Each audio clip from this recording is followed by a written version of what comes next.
One of the things that sometimes frustrates me about YouTube is that when I'm searching for someone having the same problem as me, I'll often find a video that shows the problem, but then there's never any resolution video to say how they fixed it.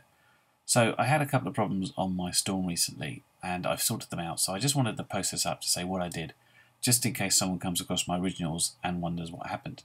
So here's a video of the two problems I had. The first issue I had was the GPS on the Storm really not locking for some reason. The second one, as you can just see here, is one of the gyros, the roll gyros, seemed to be out all the time, so my AHI was all over the place and pilot assist and RTH didn't work because it already thought it was in a roll, so it wouldn't turn any further, and return to home would in fact essentially fly the plane away.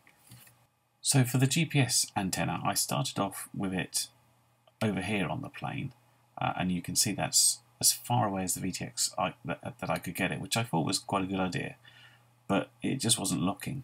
So to test this out, I stuck it out in my driveway for a good 10 minutes and I just couldn't get a single lock.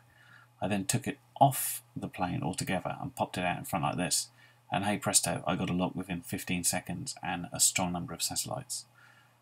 So figuring it was something on the plane, I tried it in a different position. I actually tried it up here by the ESC, which I thought was going to be a dodgy position, but again it ended up locking a few satellites pretty quickly and getting a reasonably good signal.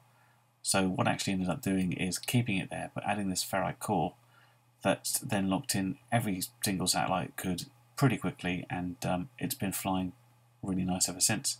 So I can only guess where the FreeSky is a telemetry receiver and has some sort of transmission, that this was disturbing the satellite's antenna.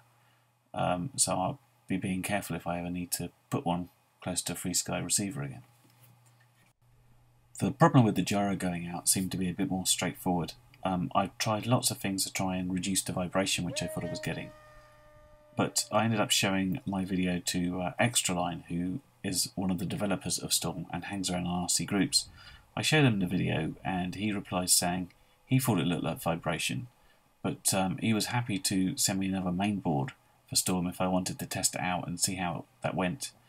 And I put that on the plane to replace it. I actually found out afterwards it was an earlier version of it, so I didn't have the option to put AHI on all the time, but I don't think that was the cause of the problem. But this solved it brilliantly.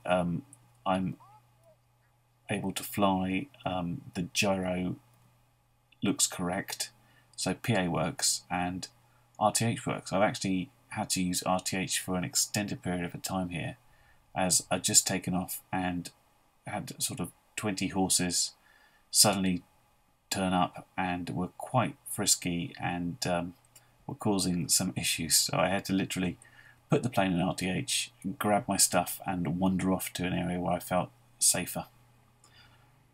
Yeah, so that's all the fixes. I hope that helps anybody that found my original videos and wonder what I did. Thanks for watching.